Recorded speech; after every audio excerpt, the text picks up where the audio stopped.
मेरा नाम पैट्रिक है और मैं आपको एक ऐसी कहानी सुनाने जा रहा हूँ जो मेरे साथ बचपन में हुई थी। एक ऐसी कहानी जो आज तक मैं भुलाई नहीं भूल सका। मेरे पे कोई भी यकीन ही नहीं करता। सब बोलते हैं कि मैं जो भी बता रहा हूँ वो सब झूठ है या फिर कोई हेलुसिनेशन या समथिंग एल्स, और इसीलिए मैंने डिसाइड करा है कि मैं ये कहानी आप सबसे शेयर करूँगा। तो ये कहानी शुरू होती है जब हम बच्चे थे। मैं और मेरी बहन मेगन, हम दोनों हमारे मामा मामी जी के घर में थे। मामा जी का नाम था मिस्टर वाइट और मेरी मामी जी का नाम मिसेस एमी। मैं और मेरी बहन हमारे मामा मामी जी के घर में खेल रहे थे कि तभी मामा जी हम दोनों को बुलाते हैं, पैट्रिक और मेगन यहाँ आओ। मामा जी ने डाइनिंग टेबल की तरफ इशारा करा था। मैं और मेरी बहन एक दूसरे को देख रहे थे कि कहीं हमने कुछ गलत तो नहीं कर दिया। हमें डर भी लग रहा था क्योंकि जो हमारे मामा जी का स्वभाव था, जो नेचर था, वो बहुत हंसमुख थे। मतलब हमेशा हंसते रहते थे, हमेशा हमारे साथ अच्छे से बात करते थे। बट इस बार पहली बार वो बहुत सीरियस लग रहे थे, जैसे कि मानो हमने बहुत बड़ी गलती कर दी हो। हम दोनों एक दूसरे को देख रहे थे। हम धीरे धीरे उनके पास जाते हैं। मैं उनसे पूछता हूँ कि क्या हुआ मामा जी, कहीं मैंने कोई गलती तो नहीं कर दी? जिस पे मामा जी बोलते हैं कि ऐसा कुछ भी नहीं है। तो मैं पूछता हूँ कि तो कहीं मेरी मॉम की तबीयत तो ठीक है ना? मैं और मेरी बहन बहुत ज़्यादा डर गए थे। जिस पे जो हमारी मामी जी है एमी, वो एकदम से हमारे पास आती है और बोलती है बेटा ऐसा कुछ भी नहीं है, तुम आराम से यहाँ बैठ जाओ, तुम्हारी मॉम एकदम सेफ है, बट हम जो तुमसे बात करना चाहते हैं वो अच्छे से सुनना। हम दोनों चुपचाप बैठ जाते हैं। मामा जी हमें आगे बताते हैं कि मैंने तुम्हारे डैड से बात करी थी और जो अभी हाल फिलहाल रोड के यहाँ पर हाल है उन्हें देखते हुए मुझे पता चला है कि तुम्हारे डैड 3-4 दिन तक घर में नहीं आ सकते। दरअसल अभी कुछ दिन पहले ही हमारे यहाँ सुनामी आई थी जिसकी वजह से रोड का काफ़ी बुरा हाल हो चुका था। जिस पर मैं एकदम से उन्हें बोलता हूँ कि कोई बात नहीं, हमें यहाँ पे अच्छा लगता है, हम यहाँ रह सकते हैं कुछ और दिन। और मैं अपनी बहन को देखते हुए बोलता हूँ मेगन तुम्हें भी यहाँ अच्छा लगता है ना? मेगन भी ऐसे सर हिला रही होती है कि तभी जो मामी जी है वो एकदम से बीच में टोक देती है और बोलती है कि बेटा ऐसा कुछ नहीं है, हमें भी अच्छा लगता है कि तुम हमारे साथ रह रहे हो, और जो रॉबर्ट और गैरी है उन्हें भी अच्छा लगता होगा। सो रॉबर्ट और गैरी मामी मामा जी के बेटे हैं, हमारे कज़न्स। मामी जी बताती है कि लेकिन बात कुछ और है, जो हम तुम्हें बताने वाले हैं वो बिल्कुल ध्यान से सुनना, क्योंकि ये बहुत सीरियस और एक ऐसी बात है जो हमने किसी को नहीं बताई। दरअसल इस बात को तुम्हें इतने ध्यान से सुनना पड़ेगा जैसे कि मानो तुम्हारी ज़िंदगी इस बात पर डिपेंड करती है। हम हमेशा हमारे कज़न्स के साथ काफ़ी करीब रहे हैं। हमारा खून का रिश्ता तो नहीं है पर उससे कम भी नहीं।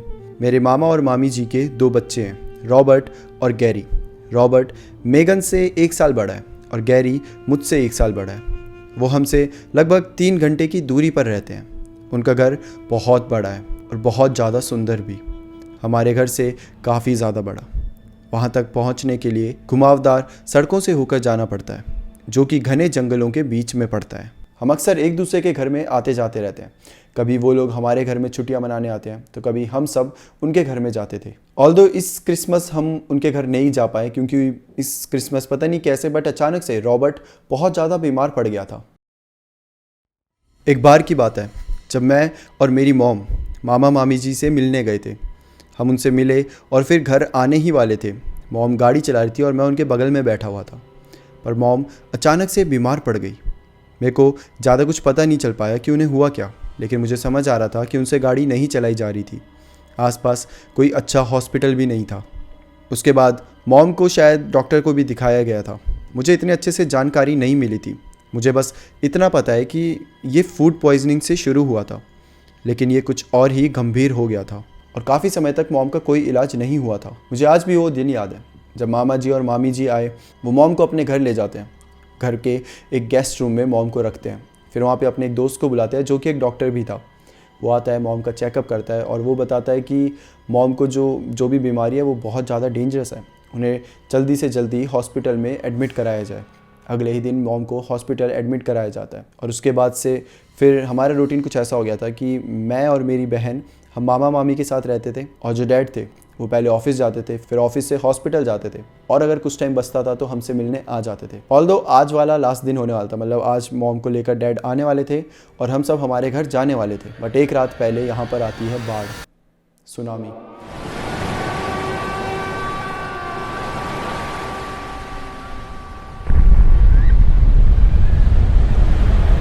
जिसके बाद सारी प्लानिंग हिल जाती है। जो हमारे आसपास के रोड थे वो सब ब्लॉक हो चुके थे, जिसकी वजह से अब डैड 3-4 दिन तक नहीं आ पा रहे थे। तो वो क्या करते हैं कि वो दोनों अपने घर चले जाते हैं और हमें बोलते हैं कि तुम दोनों यहीं रुक जाओ, मतलब 3-4 दिन यहीं रुकना पड़ेगा। तो ये पूरी बैक स्टोरी थी। अब हम वापस करंट स्टोरी पर आते हैं।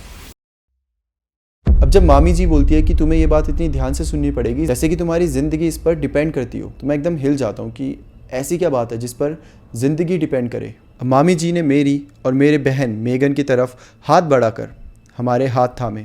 उन्होंने हल्की से दबाव डाला और नरम लेकिन दर्द भरी आवाज़ में कहा, जो हम तुम्हें बताने जा रहे हैं वो सुनने में खैर अनबिलीवेबल लगेगा, लेकिन फिर भी तुम्हें हम पर विश्वास करना पड़ेगा। और अगर तुम दोनों हमारी बात अच्छे से मानोगे तो सब कुछ सही रहेगा। रॉबर्ट और गैरी कई बार इस सिचुएशन में फंस चुके हैं और देखो आज भी वो एकदम ठीक है। मैं और मेरी बहन अब थोड़ा सीरियस होने लगे थे कि आखिर ऐसी क्या चीज़ है, मामी ये सब क्या कह रही है, हमें कुछ समझ नहीं आ रहा था। मामी हमें आगे बताती हैं, एक आदमी है जो हमें मिलने आता है। खैर वो पूरी तरीके से आदमी भी नहीं है, लेकिन हम उसे ऐसे ही बुलाते हैं।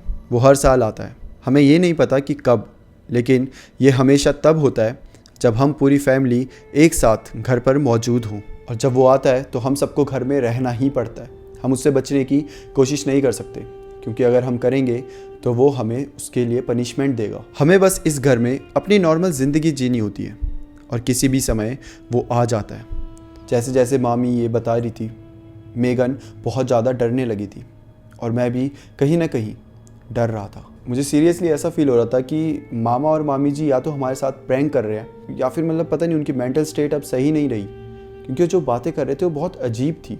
मैं सब सोच ही रहा था कि तभी मामा जी मुझे देखकर बोलते हैं, पैट्रिक मैं समझ सकता हूँ कि तुम इस समय क्या सोच रहे हो। तुम्हें लग रहा होगा कि हम पागल हो चुके हैं, तुम्हें लग रहा होगा कि हम तुम्हारे साथ कोई गेम्स खेल रहे हैं, बट ट्रस्ट मी, जो भी हम बता रहे हैं वो एकदम सच है और तुम्हें ये सारी चीज़ें माननी पड़ेंगी। वो हर साल यहाँ पर आता है। मैं अच्छे से समझ नहीं पाया कि क्यों आता है, लेकिन वो आता है। मामा जी आगे बताते हैं कि इस साल का दिसंबर आ चुका है और परसों न्यू ईयर है और वो इस पूरे साल अभी तक नहीं आया, जिसका मतलब वो इन 2 दिनों में आएगा।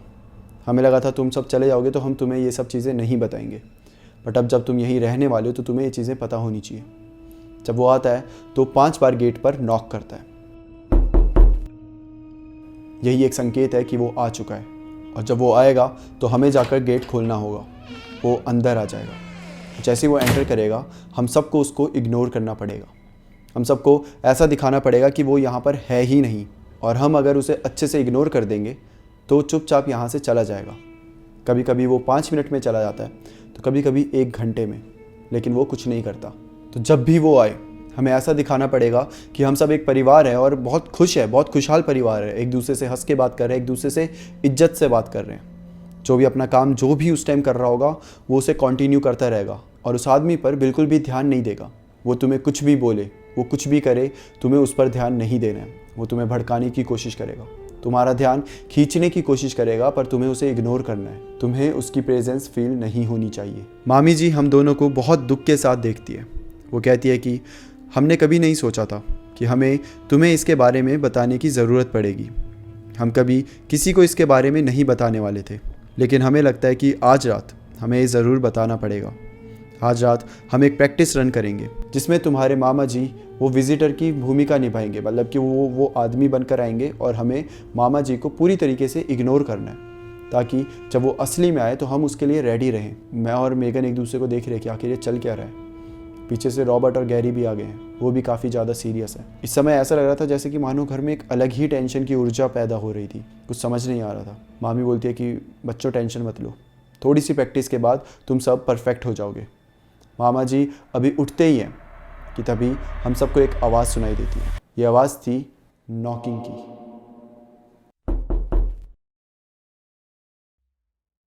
जैसे ये नॉकिंग की आवाज़ आती है मामी जी एकदम से बोलती है शिट। मामी बहुत ज़्यादा घबराई हुई थी। मैंने मामी को इतना घबराया हुआ और इस टाइप के कर्स वर्ड कभी भी मतलब देते हुए नहीं सुना था। मामी जी तो बहुत बहुत प्यारी सी थी, मतलब कि कभी कुछ छोटी सी भी चीज़ गलत हो जाती थी तो वो उन्हें ठीक करने की सोचती थी। बट आज रात की बात कुछ अलग थी। शायद अगर हम सब में कोई घबराया हुआ था तो वो मामी थी। वो हमेशा यही सोच रही थी कि कहीं कुछ गलत ना हो जाए, कहीं कुछ गड़बड़ ना हो जाए, बस वो यही सोचे जा रही थी कि तभी इन सब के बीच फिर से नॉकिंग की आवाज़ आती है और इस बार 2 बार नॉक किया होता है। मामा जी जोर से चिल्लाकर बोलते हैं रॉबर्ट और गैरी वो यहाँ पर आ चुका है, जल्दी से अपनी अपनी पोजीशंस ले लो। रॉबर्ट और गैरी भागते हुए नीचे आते हैं। मुझे सबके भागने की आवाज़ सुनाई दे रही थी। मामी यहाँ भाग रही है, मामा जी भाग रहे हैं, रॉबर्ट, गैरी सब यहाँ भाग रहे हैं। कुछ समझ ही नहीं आ रहा था, मुझे समझ नहीं आ रहा था मैं क्या करूँ। बहुत ज़्यादा टेंशन में था मैं उस समय। एक तो ये सारी चीज़ें मतलब मेरे लिए फ़र्स्ट टाइम थी, और मुझे समझ नहीं आ रहा था कि मेरी छोटी बहन भी यहाँ पर है, कहीं उसे कोई ख़तरा तो नहीं है, कहीं वो आदमी सच में इतना ख़तरनाक है जितना मामी और मामा जी उसके बारे में बता रहे हैं। और अगर सही में इतना ख़तरनाक है तो वो इन्हें अंदर क्यों आने दे रहे हैं घर के, उसे घर के बाहर क्यों नहीं रख रहे, उसे भगा क्यों नहीं रहे, पुलिस को क्यों नहीं बता रहे।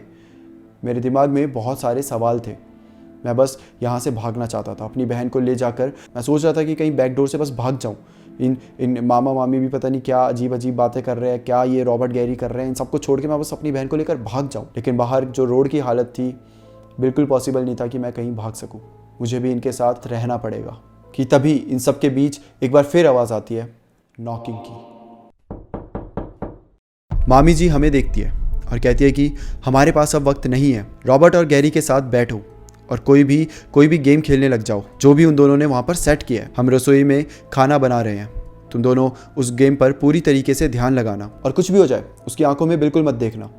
वो कुछ भी करे, वो कुछ भी कहे, वो कितना भी तुम्हें प्रोवोक करे, तुम उसकी प्रेजेंस फील नहीं करने वाले, समझ गए। और ये बोलते ही मामी जी और मामा जी दोनों किचन की तरफ भागते हैं। मैं उनसे कोई सवाल नहीं कर रहा, मैं उन्हें कोई जवाब नहीं दे रहा, मैं बस कंफ्यूज हूँ और बस उनकी बात मान रहा हूँ कि ठीक है जो भी आप कह रहे हो सही है। और ये बोलते ही मैं और मेगन रॉबर्ट और गैरी के पास भागते हैं। उन दोनों ने एक बोर्ड गेम खोल के रखी होती है। मैं मेगन का हाथ पकड़ लेता हूँ, मैं उसे बोलता हूँ कि तुम टेंशन मत लो, सब कुछ सही हो जाएगा, ठीक है, डरना मत, मैं हूँ यहाँ पर। मेगन सबसे छोटी थी और वो काफ़ी ज़्यादा डर भी रही थी, मुझे उसके एक्सप्रेशंस में पता चल रहा था। अब हम चारों भाई एक रूम में थे और हमारे रूम से थोड़ी सी बाहर जाओगे तो वहाँ पर किचन आ जाएगा जहाँ पर मामी और मामा जी थे। अब मामा जी जाते हैं और गेट खोल देते हैं। जैसे गेट खोलते हैं एक आदमी अंदर आता है, हमारे रूम से वो क्लियर दिख रहा था। वेल मेरे बगल में गैरी भी बैठा हुआ था। मैं एकदम से बहुत शांति से पूछता हूँ, गैरी ये सब क्या चल रहा है? जिस पर गैरी मुझे देख के ऐसे कहता है, चुप रह एकदम। ओके ठीक है। अब मैं वापस ऐसे साइड आई से, मतलब मैं ऐसे गैरी को देख रहा हूँ लेकिन साइड आई, मेरे जस्ट सामने वो आदमी आ रहा है तो मैं ऐसे साइड आई से उसे देख रहा हूँ। उसने किसी भी प्रकार का रेनकोट नहीं पहना हुआ था। मैं हैरान था क्योंकि बाहर बहुत ज़्यादा बारिश हो रही थी, बट वो बिल्कुल भी भीगा हुआ नहीं था। वो दिखने में काफ़ी बूढ़ा था। उसने एक खाकी रंग की पैंट पहनी हुई थी और ऊपर एक वाइट कलर की शर्ट जो कि काफ़ी ज़्यादा पुरानी लग रही थी। उसने एक हैट पहनी हुई थी। वो अपनी हैट को ऐसे उतारता है, उसके बाल काफ़ी ज़्यादा कम थे और वो बस सीधा आने लग जाता है। मामा जी भी सीधा गेट खोलते और भागते हुए किचन में चले जाते हैं। अब वो धीरे धीरे ऐसे यहाँ वहाँ घर को देख रहा होता है। मुझे वो आदमी बहुत नॉर्मल लग रहा था, मतलब एक नॉर्मल ह्यूमन की तरह। ऐसा कुछ लग नहीं रहा था कि ये बहुत खतरनाक है या कुछ। अभी तक। मैं मेगन को बोलता हूँ, मेगन तुम इसमें से कौन सी कलर की गोटी चुनोगी? तुम कोई सी भी चुन सकती हो। मैं अब अपना ध्यान गेम की तरफ लगाना चाह रहा था। मैं नहीं चाह रहा था कि मैं उस पर बिल्कुल भी ध्यान, मतलब साइड आई से भी उसको देखना नहीं चाहता था। मैं पूरी तरीके से गेम पर फोकस करना चाहता था, जैसा कि मामा और मामी जी ने कहा था। अब वो विजिटर धीरे धीरे अंदर आने लगा था। मुझे किचन से सिंक और बर्तनों की आवाज़ें सुनाई देने लगी थी। थोड़ी देर और खाना तैयार हो जाएगा, हमारी मामी जी चिल्लाते हुए बोलती है, और उनकी आवाज़ पूरी तरीके से नॉर्मल थी, एकदम शांत, जैसे कि मानो कुछ हुआ ही ना हो। मैं जितना भी चाहूँ गेम पर फोकस करना, बट मेरी कहीं ना कहीं नज़र उस आदमी तक जा ही रही थी। मैं फिर उसे देखने लगा कि तभी गैरी मुझे बोलता है कि चलो पैट्रिक तुम्हारी बारी है। जिसमें बोलता हूँ अरे हाँ, मैं जल्दी से लेता हूँ अपनी बारी, जो मेरी बारी होती है वो चलता हूँ और उसके बाद वापस उस आदमी को देखने लगता हूँ। वो आदमी धीरे धीरे चल रहा था। सामने फ्रेम में मामा मामी जी और उनके पूरे परिवार की तस्वीर थी।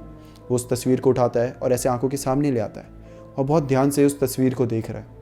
मैं साइड आई से उसे अभी भी देख रहा हूँ कि वो तस्वीर को देख ही रहा था कि अचानक से उसका सर मुड़ता है और वो सीधा हमें देखने लग जाता है, जहाँ पर हम चारों गेम खेल रहे थे।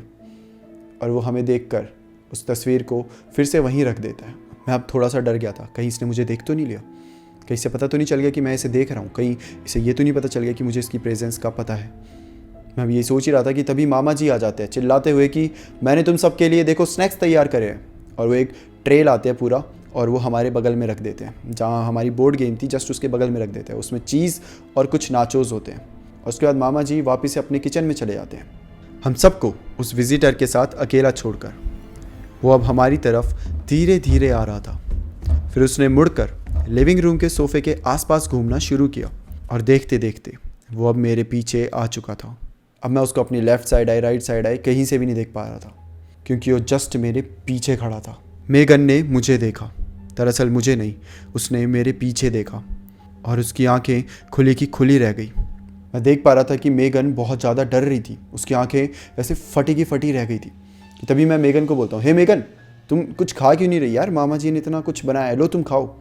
जिस पे गैरी बोलता है, हाँ यार तुम खा नहीं रही, बताओ, ये लो। और वो ऐसे चीज़ लगाकर उस डोरिटोस को मेगन को दे देता है। मेगन भी अब गैरी को देखकर वो खाने लग जाती है और कैसे तो करके वो खुद को संभाल लेती है। मुझे उस विजिटर की प्रेजेंस बहुत ज़्यादा स्ट्रांगली फील हो रही थी क्योंकि उसके शरीर से बहुत गंदी बदबू आ रही थी। इस बदबू को बताना थोड़ा मुश्किल है। वो ऐसी लग रही थी जैसे किसी ने वॉमिट कर दी हो, या फिर कोई रबड़ को जला दिया हो, या फिर ऐसा मानो कि किसी जानवर का शरीर सड़ कर गल चुका हो। ये बदबू बहुत ज़्यादा स्ट्रांग थी और अब अचानक से मुझे ऐसा फील हुआ कि वो बदबू जो कि अभी तक पीछे से आ रही थी वो जस्ट यहाँ से आ रही है। और मुझे ऐसा इसलिए फील हो रहा था क्योंकि वो आदमी ऐसे झुककर जस्ट अपने सर को मेरे सर के बगल में ले आया था। ऐसा लग रहा था जैसे वो मुझे कुछ बताने की कोशिश कर रहा हो, जैसे वो मुझे कुछ कहने की कोशिश कर रहा हो। अब गेम में मेरी बारी थी। मैं 2 डाइस फेंकता हूँ, एक में आता है 4 और एक में आता है 3, टोटल 7 नंबर। कि तभी वो आदमी मेरे कान में कुछ कहता है। ये आवाज़ किसी नॉर्मल आदमी की नहीं थी, इनफैक्ट ये किसी आदमी की थी नहीं। ये ऐसा लग रहा था जैसे कि मैं कहीं भीड़ में खड़ा हूँ, जैसे कि कहीं बहुत शोर शराबा हो रहा है जिसमें कई छोटी छोटी आवाज़ें हैं, एक दूसरे से बात कर रही हैं। कोई बोल रहा है कि फंस गया मेरे जाल में, तो तभी दूसरी आवाज़ बोल रही है कि मैं भूखा हूँ, आई एम हंग्री। और ऐसी कई सारी आवाज़ें एक दूसरे से बात कर रही है और इन सब आवाज़ों के बीच एक तेज़ी से सुनाई देने वाली आवाज़ आती है। और वो जो तेज़ी से आवाज़ आती है वो होती है एक आदमी के हंसने की। ये ऐसा लग रहा था कि सारे शोर शराबा एकदम से बहुत लो हो चुका है और वो हंसने की आवाज़ बहुत हाई हो चुकी है।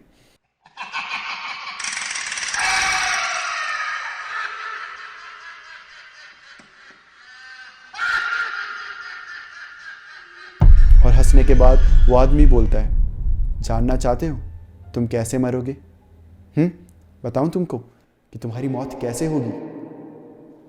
मैं पूरी तरीके से उन आवाज़ों में खो चुका था कि तभी अचानक से मुझे गैरी की आवाज़ आती है और गैरी की आवाज़ वापस से मुझे रियलिटी की तरफ खींचती है। वो बोलता है कि ब्रो चल, तेरे साथ आया है, गोटी चल अपनी। कि तभी मैं बोलता हूँ हाँ, मैं अपनी गोटी को 7 बार आगे चलता हूँ। और उसके बाद मेरी आवाज़ में अभी भी थोड़ा सा डर तो दिख रहा था कि तभी वापस वो आदमी मुझसे बात करने लगता है। वो बोलता है, तुम जानना नहीं चाहोगे तुम्हारी बहन की मौत कैसे होगी? मैं बताऊं कैसे होगी? मुझे सब पता है। वो तुम्हारी आंखों के सामने मरेगी और तुम कुछ भी नहीं कर पाओगे। कि सुनते ही मानो कि मेरे अंदर बहुत ज़्यादा गुस्सा आ रहा था। मैं इस आदमी को बहुत तेज़ी से मारना चाहता था, मैं इसे पीटना चाहता था, मैं इसे पूरी तरीके से तोड़ देना चाहता था। मैं मेगन को अपने साथ इस घर से दूर ले जाना चाहता था। लेकिन मुझे ये समझ आ चुका था कि मामा मामी जी जो भी मुझे बता रहे थे वो सब सच था। इनफैक्ट वो बहुत ज़रूरी था, इतना ज़रूरी जैसे कि मेरी लाइफ इस पर डिपेंड करती हो। तो फिर खुद को डिस्ट्रैक्ट करने के लिए मैंने फिर से डाइस फेंका और फिर गेम खेलना शुरू करा। अब जैसे ही मैं खुद को डिस्ट्रैक्ट करने की कोशिश कर रहा था कि वो आदमी वापस से मुझे बोलने लगा, क्या हुआ? मुझे ये भी पता है कि तुम्हारा भाई रॉबर्ट कैसे मरेगा, गैरी कैसे मरेगा, तुम सब कैसे मरोगे। क्या तुम चाहते हो मैं तुम्हें बताऊं? बोलो ना, मैं तुम्हें बता सकता हूँ। एक बार बोल के तो देखो। मुझे ही पता है कि मैंने उस टाइम खुद को कैसे कंट्रोल करा था। वो ऐसी चीज़ें बोला था जो मैं ज़िंदगी में कभी सुनना ही नहीं चाहता था, मेरे भाइयों के बारे में, मेरी बहन के बारे में। बट स्टिल मैं कैसे तो करके उसे इग्नोर करता हूँ। मैं तो इग्नोर कर लेता हूँ, पर मेरी बहन बहुत ज़्यादा डर चुकी थी। उसे देखते ही पता चल रहा था कि वो सहम चुकी है। वो कुछ बोल भी नहीं पा रही थी, वो इनफैक्ट हिल भी नहीं पा रही थी। वो ऐसे पुतला बन चुकी थी। उसे समझ नहीं आ रहा था कि वो क्या करे। उसकी आंखें, उन्हें देख के ऐसा लग रहा था कि वो बस एक बार अपनी पलकें झपकाएगी और सीधा उसके आंसू गिरने लग जाएंगे। और ये चीज़ सिर्फ मैं नहीं देखता, बल्कि वो विजिटर, वो आदमी भी देख लेता है। पर मैं उसी टाइम अपनी बहन को बोलता हूँ कि मेगन, अरे चिप्स तो पास करो, मेरे को भी तो खाना है यार, भूख लग रही है। और मैं जोर से बोलता हूँ कि मामी जी थोड़ा और ले आओ प्लीज़, सब खत्म हो गया यहाँ पर। मामी जी की वहाँ से आवाज़ आती है कि ठीक है बेटा, मैं अभी लेकर आ रही हूँ। मेगन मुझे वो ट्रे पास करती है। मेगन के हाथ ऐसे काँप रहे थे। मैं ट्रे को पकड़ता हूँ और मैं मेगन को ऐसे देख के दिलासा देता हूँ कि कुछ नहीं होगा बहना, हम सब यहीं पर है और हम सब इस मुसीबत से छुटकारा पा लेंगे, बस कुछ समय और। मैं अभी चिप्स खा ही रहा होता हूँ कि अचानक से मुझे कुछ गिरने की आवाज़ सुनाई देती है। टेबल पर जहाँ पे हम गेम खेल रहे थे, बोर्ड गेम, जस्ट वहाँ पर कुछ धड़म करके सुनाई देता है। और जब मैं नीचे देखता हूँ तो वो टंग थी, वो जीभ थी, वो उस आदमी की जीभ थी जो कि टेबल में पड़ी हुई थी और वो सरप्राइजिंगली बहुत लंबी थी। मेरी आंखें फटी की फटी रह गई थी उन्हें देखकर। गैरी और रॉबर्ट ऐसा रिएक्ट कर रहे थे जैसे कि उन्हें फ़र्क ही नहीं पड़ा, लेकिन मैं और मेगन उसे देख के बहुत ज़्यादा डर गए थे। और फिर अचानक से हमें फिर से आवाज़ सुनाई देती है 2 बार, फिर से वही कुछ गिरने की, धड़ाम और धड़ाम। और जब हम देखते हैं तो 2 और जीप थी जो कि वहाँ पर गिरी पड़ी थी और वो तीनों ही बहुत लंबी थी। और जब उन्हें ध्यान से देखो तो दरअसल वो एक जीभ नहीं थी, वो एक टंग नहीं थी, बल्कि उसके अंदर मल्टीपल, बहुत सारी, सैकड़ों टंग्स थी और वो सब मिलकर एक जीभ का शेप बना रही थी। और ये सारी चीज़ें देखना बहुत ज़्यादा शॉकिंग था हम सब के लिए, बहुत डरावना था। वो जो टंग्स होती है वो ऐसे धीरे धीरे ऐसे क्रॉल करते हुए खुद चलने लग जाती है और वो तीनों जो जीभ होती है वो चलते चलते जो ट्रे रखी थी ना, जहाँ पे खाना रखा था, चीज़ रखा हुआ था और वो डोरिटोस वो सब रखे थे, उसके पास जाती है। और जहाँ से भी वो जा रही थी उधर थूक का, सलाइवा का निशान बनता जा रहा था, जो कि बहुत ज़्यादा घिनौना था। वो जीभ जाती हैं और वो जो जहाँ चीज़ रखा हुआ था उसमें पूरा ऐसे बाउल के अंदर चले जाती हैं और वहाँ से घूम रही है जैसे कि मानो कोई कीड़ा हो, उनके अंदर जान थी ऐसा लग रहा था। और वो फिर वापस आती हैं धीरे धीरे उसी जगह से जहाँ से वो गई थी। हम पूरी तरीके से उसे इग्नोर कर रहे थे, हम अपनी गेम्स खेल रहे थे। वहाँ मेगन बेचारी चुप थी, तो हम तीनों भाई उससे बात करने की कोशिश कर रहे थे कि मेगन तू तो हार रही है, मेगन अच्छे से चलना, क्या कर रही है, तुझे डाइस फेंकना नहीं आता, अरे ये कैसा खेल रही है, हम ऐसा कर रहे थे। और वो जीप चलते चलते चलते वापस से उस आदमी के पास चले जाती है। इनफैक्ट जो मैंने देखा था मुझे वो समझ नहीं आ रहा था ये सब क्या था। और उससे ज़्यादा हैरानी की बात यह है कि मेरे भाई रॉबर्ट और गैरी बिल्कुल भी सरप्राइज्ड नहीं थे। ऐसा लग रहा था जैसे उन्होंने ये सारी चीज़ें पहले भी देखी हैं। ये सब चीज़ें बहुत डरावनी और बहुत घिनौनी थी, पर उससे ज़्यादा डरावना था मेगन का चेहरा, क्योंकि हम सब ने तो वो चीज़ें कहीं ना कहीं इग्नोर कर दी थी। मतलब उन दोनों ने तो बिल्कुल ही तरीके से कर दी थी और मैं भी कहीं ना कहीं मैं इतना स्ट्रांग था कि मैं उन चीज़ों को अनदेखा कर पा रहा था। बट मेगन, वो बेचारी इन चीज़ों को देखकर अनदेखा नहीं कर पा रही थी। उसे बहुत डर लग रहा था। उसने जो अभी अपने सामने देख लिया था वो उसके लिए किसी नाइटमेयर, किसी डरावने सपने से कम नहीं था। वो कांप रही थी, वो कुछ बोल नहीं पा रही, उसकी बारी भी आ रही तो डाइस फेंक ही नहीं पा रही थी, वो जम चुकी थी। और यही चीज़ें उस आदमी को और ज़्यादा एक्साइट करने लगी। और अब वो धीरे से मेरी साइड से हटा। वो जो मेरे पीछे खड़ा था वो अचानक से साइड से कहीं चलने लगा और धीरे धीरे जाकर वो मेगन के पीछे जाकर खड़ा हो गया और ज़ोर ज़ोर से हंसने लगा। मुझे ज़्यादा कुछ नहीं पता, बट मुझे ये पता है कि जो चीज़ें उसने मुझे बोली थी, अगर वैसी चीज़ें वो मेगन को बोलेगा तो शायद मेगन ये सारी चीज़ें इग्नोर नहीं कर पाएगी। मुझे नहीं पता कि वो कैसे इग्नोर करेगी ये सारी चीज़ें। और एक चीज़ मैं आप सबको बता सकता हूँ कि अब जो होने वाला था वो बहुत ज़्यादा डरावना और बहुत ज़्यादा घिनौना होने वाला था। वेल, आगे की स्टोरी मैं आपको अगले पार्ट में बताने वाला हूँ। So that's it for today guys. दूसरा पार्ट बहुत जल्दी आएगा। और आपको क्या लगता है स्टोरी में क्या होगा? कौन है ये आदमी और क्या हम सब बच पाएंगे? क्या मेगन बच पाएगी, या फिर कुछ ऐसा होगा जो हमारी ज़िंदगी पूरी तरीके से तबाह कर देगा? आपको जो भी लगता है आप कमेंट में बता सकते हैं। एंड आई रियली होप कि आपको ये कहानी सुनकर ऐसा ना लग रहा हो कि मैं झूठ बोल रहा हूँ, क्योंकि आज तक मैंने जिसको भी ये कहानी सुनाई है उन सबको यही लगा है। और अगर आप सबको भी यही लगता है तो मैं इसमें आपको दोषी नहीं पाऊँगा। It's okay.